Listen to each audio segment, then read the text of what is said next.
Sumpah ya, kalau nggak karena gue cinta mati sama lu semua nih warga netizen gue, markibah gue nggak akan mau yang namanya pusing-pusing nge-scroll komentar atau bacain DM kalian. Kenapa? Karena itu bikin gue jadi stres, sayangku, gue pusing.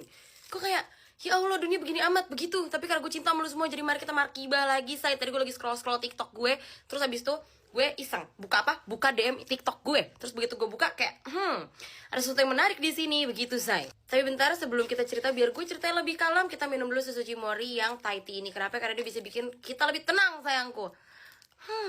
Dan susunya enak banget, gue suka banget sih. Cimory emang gak pernah gagal kalau bikin susu, best.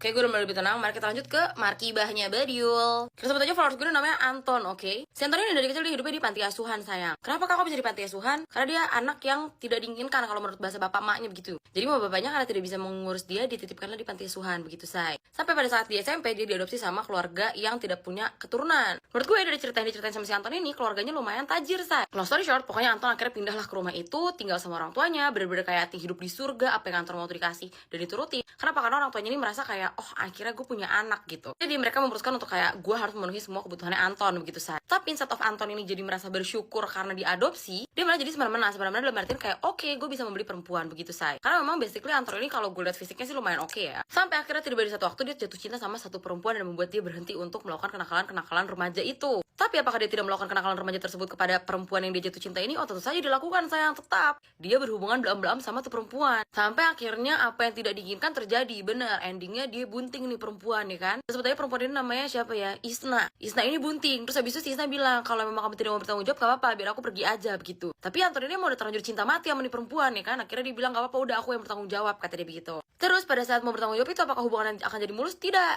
Ternyata Isna ini punya suami, say, dan punya anak masih kecil. Akhirnya mereka berantem, cekcok dan segala macam, sampai akhirnya si Isna ini memutuskan untuk pisah sama si lakinya dan memilih untuk hidup sama si Anton. Kenapa? Karena Anton lebih tajir, say, daripada lakinya. Dan ini urusan sama lakinya beres, sekarang urusan sama bapaknya Anton, ya kan. Ngobrol lah sama bapaknya Anton, akhirnya diterima lah tuh. Terus pindahlah dia ke rumah itu, ya kan. Pada saat pindah itu, dia tuh memindahkan barang-barangnya ke dalam kamarnya Anton. Karena ya udahlah, udah kepalang begitu juga, udah tinggal aja sekamar begitu. Pas lagi masuk kamar Anton, si Isna ini kayak tertegun gitu melihat satu sisi. Lo tau dia ngeliatin apa? Dia ngeliatin foto anak kecil. Habis itu Isna nanya kayak, ini siapa, kok kamu bisa punya foto ini? Terus Anton jawab, itu gue gitu kan. Terus Isna bilang, gak mungkin, ini anak saya begitu. Lah itu gue gitu kan. Terus habis itu Isna nanya, kamu pernah tinggal di panti asuhan ini? Disebutin atau nama panti asuhannya. Jawab sama Anton, iya pernah, dari saya bayi gitu kan. Situ baru ketahuan kalau misalnya ternyata Isna ini adalah ibu dari Anton. Haha. Jadi selama ini dia belam-belam sama ibunya sendiri. Dia menghamili ibunya sendiri. Terus kalau misalnya kalian pikir mereka sudah selesai hubungannya, tidak saya. Masih lanjut, tapi anaknya digugurin. Karena kenapa? Karena takut jadinya anaknya kenapa begitu. Dan dia memutuskan untuk tidak memberitahu orang tuanya Anton. Dan mereka masih tetap belam-belam lanjut.